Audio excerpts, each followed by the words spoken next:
Hey guys, welcome to Through the Bible Verse by Verse, a plain and simple study through the entire Bible, book by book, chapter by chapter, and verse by verse. We are currently in Exodus.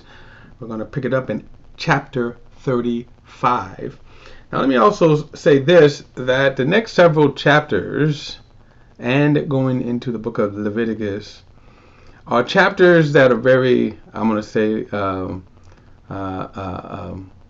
repetitive and in other words, they're not going to be as exciting because, as we're going to see here, for example, this is to be the commissioning. Now, the last several chapters before chapter 32, it was instructions on the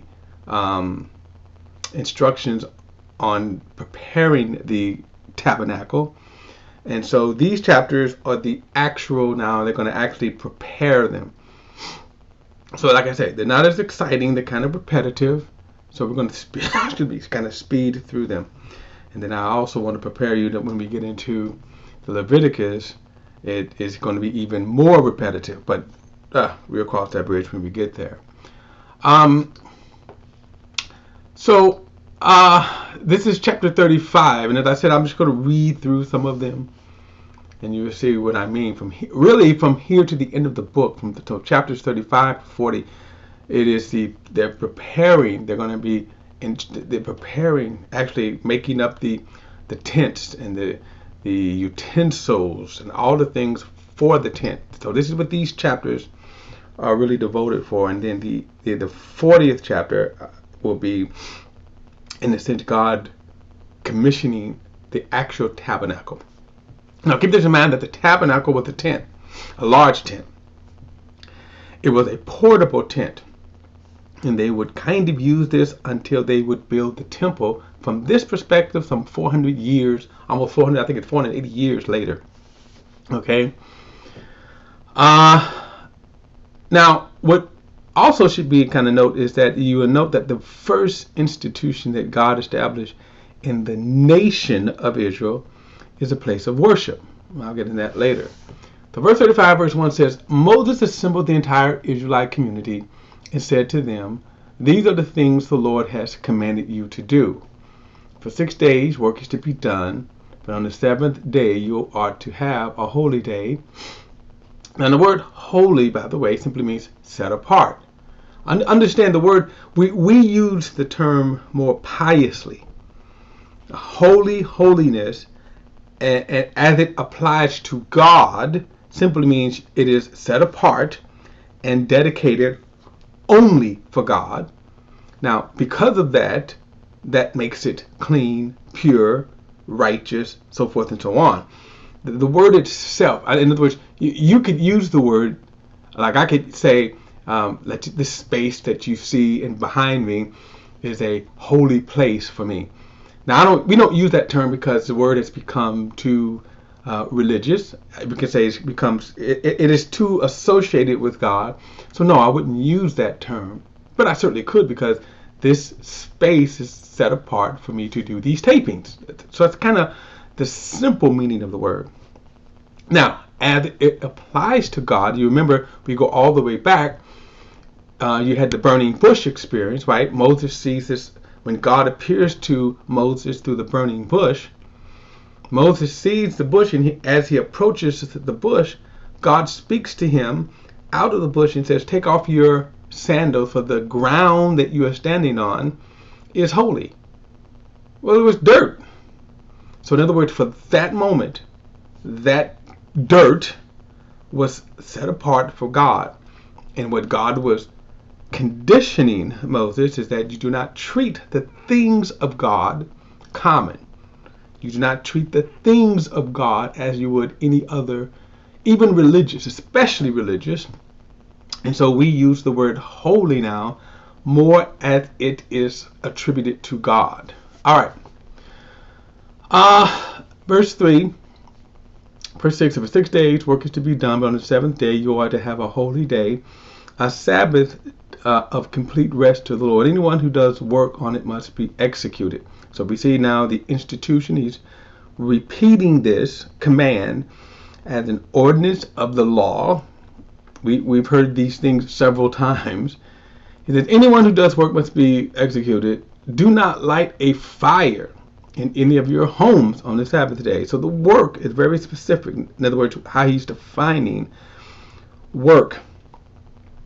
So when he says don't light a fire, that means you were to light the fire prior to the beginning of the Sabbath, which was sundown on Friday, and it would go to sundown on Saturday. That was the Sabbath day. Okay, and you was not to do any work. Notice he says not even light a fire. You weren't to wash dishes. If we use modern vernacular, you are not supposed to wash dishes. You can even say you weren't even supposed to load your dishwasher, because that would constitute work.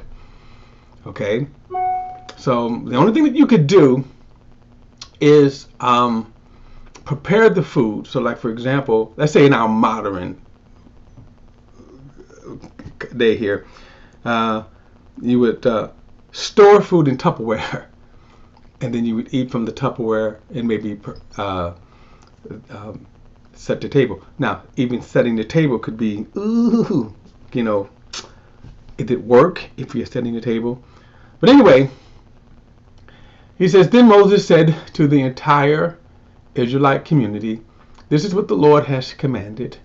Take up an offering among you for the Lord. Let everyone whose heart is willing to bring this as the Lord's offering, gold, silver, and bronze, blue, purple, and scarlet yarn, fine linen, goat hairs, ram skins, dyed red, and manatee skins, acacia wood, oil for the light, and spices for the anointing oil, and for the fragrant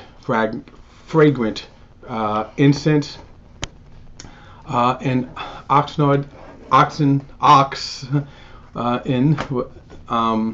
with gemstones to mount on the ephod and the breastplate. Now, if you remember, we talked about we read through anyway the garments of the priests. Okay, now he is referring to and if you notice, by the way, the offering, and notice one of the qualifications for the offerings. Okay, the qualifications for the offerings are always free will, and I kind of have to look at whether or not if today's offerings are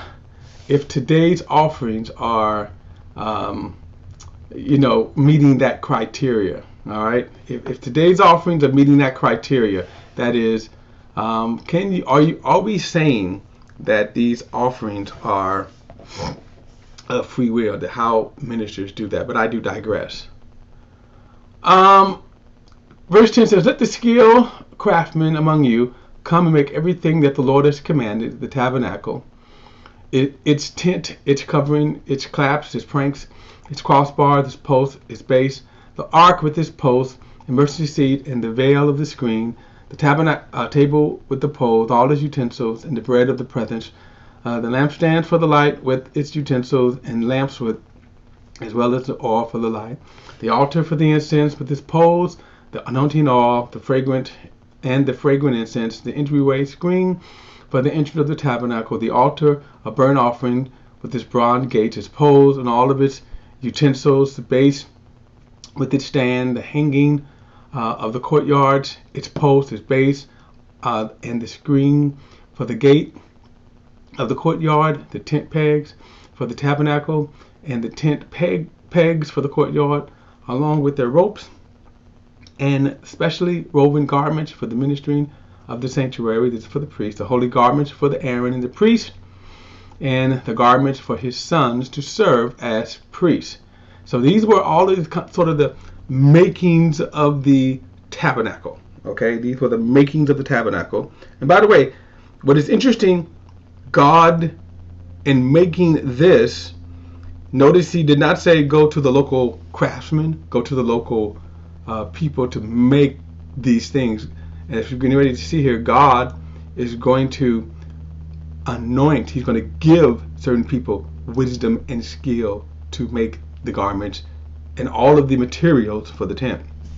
Verse 20. Then the entire Israelite community left Moses present. Everyone whose heart was moved and whose spirit prompted him came and brought an offering to the Lord for the work of the tent meeting and all its services and for the holy garments. Now, it wasn't necessarily money, but notice it was just the things that they had. By the way, these things that they had, remember, a lot of them, they got this from Israel as they were leaving, Egypt. I'm sorry, I said they got all of these garments, all of these materials, right, from Egypt. He says, verse 22, both men and women came, all who had a willing heart brought brooches, earrings, rings, necklace, and all kinds of gold jewelry. Everyone who made a presentation offering of gold to the Lord. Everyone who had his possession blue, purple, or scarlet yarn, fine linen, goat's hair, ram skin, dyed red, manatee skins, brought them. Everyone making an offering of silver and bronze brought it as a contribution to the Lord. Everyone who possessed acacia wood useful for any task in the woodwork bought it. Every skilled woman spun yarn with her hands and bought it, blue, purple, and scarlet yarn and fine linen. And all of the women whose hearts were moved spun the goat hair by virtue of their skill. The leaders bought ox gemstones to mount on the ephod and breastplate, as well as the spice and the oil for the light in the anointing oil. As for the fragrant incense, so the Israelites brought a freewill offering to the Lord, all the men and women whose heart prompted them to bring something for the work that the Lord through Moses had commanded to be done. So all of this was a product of the community of Israel. In other words, they didn't take not one business loan. I'm not saying that churches shouldn't do business loan. Verse 30. Moses then said to the Israelites, look, the Lord has appointed by name Bezalel and the son of Uri, the son of Hur, of the tribe of Judah. He has filled him with God's Spirit, with the wisdom, understanding, and ability in every kind of craft, to design artistic work in gold, silver, and bronze, to cut gemstones for mounting, and to carve wood for the work, and every kind of artistic craft. He has given both him and Aholab, son of Ashimach, and forgive me again for butchering these names. All right, so Ashimach and the tribe of Dan, the ability to teach others. He has filled them with skill to do all the work of gem cutter and design and embroider in blue, purple, scarlet yarn, fine linen, and weaver. They can do every kind of craft designed by artistic. Now I'm going to skip over to verse 32 because 36 because it's going to continue on. Bezalel and Aholab, and all the skilled people are to work base on everything the Lord has commanded. The Lord has given them wisdom and understanding to know how to do the work of constructing the sanctuary. So this was going to be a complete move of the Spirit. So Moses summoned Bezalel and Aholab and every skilled person in whose heart the Lord has placed wisdom, everyone whose heart moved him to come to the work and do it. They took from Moses' presence all the contributions that the Israelites had brought for the task of making the sanctuary. Meanwhile, the people continued to bring freewill offerings morning after morning. And all the craftsmen who were doing the work of the sanctuary came one by one from the work they were doing and said to Moses, the people are bringing more than is needed for the construction of the work of the Lord, and commanded to be done. And Moses gave the order. And they said a proclamation throughout the camp. Let no let no man or woman make anything else as an offering for the sanctuary. So the people stopped, and the material was sufficient for them to do all the work. There was more than enough. And I'm going to stop here and pick it up later, but I just can't help but just notice how amazing that is. That how amazing. Now, I just want you to see this. How amazing. The very thought that a ministry can take enough offerings where they have to tell the people to stop. And let me just say, had that even happened in modern day ministry, any church, any ministry, they said, hey, you know what? We have enough. Stop. I just don't know if that exists. It's possible, though I doubt it. All right, I'm gonna go on and read. Verse 8. After, all the skilled craftsmen among those doing the work made the tabernacle with 10 curtains. Bezalel made them of finely spun linen, as well as blue, purple, scarlet yarn, with a design of the cherub work into them. The length of each curtain was 42 feet. The width of each curtain was 6 feet, and all of the curtains had the same measurements. He joined 5 of the curtains to each other, and the other 5 curtains he joined each other. He made loops, blue yarn, the edge of the last curtain in the first set, and did the same on the edge of the outermost curtain in the second set. He made 50 loops, and on one curtain of the 50 loops, and on the edge of the curtain of the second set, so that the loops lined up with each other. He also made 50 gold claps and joined the curtain to each other, so that the tabernacle made a single unit. Now, I'm kind of going to skip through some of this. In other words, he made the curtains, and then he said he made the upper planks of archer wood. The length of the plank was 15 feet by 27 inches. And then it goes on and said he made 5 crossbar of archer's wood. Then he made the veil. He made the screen and brought it with blue, purple, and scarlet yarn. Again, I'm going to come back and finish this, but I'm kind of, as I did in the other first chapters, I'm going to do that, just kind of highlight some of the building, as I said, from here to the end of the chapter. That's how I'm going to do this. Again, it is amazing. It is amazing. One, and I want to kind of end with this, how amazing this offering was. Now, let me say this, and this is for churches, because there's a lot, the way a lot of these ministers take up offerings, the way that they do that in and of themselves, they're nothing more than marketing schemes.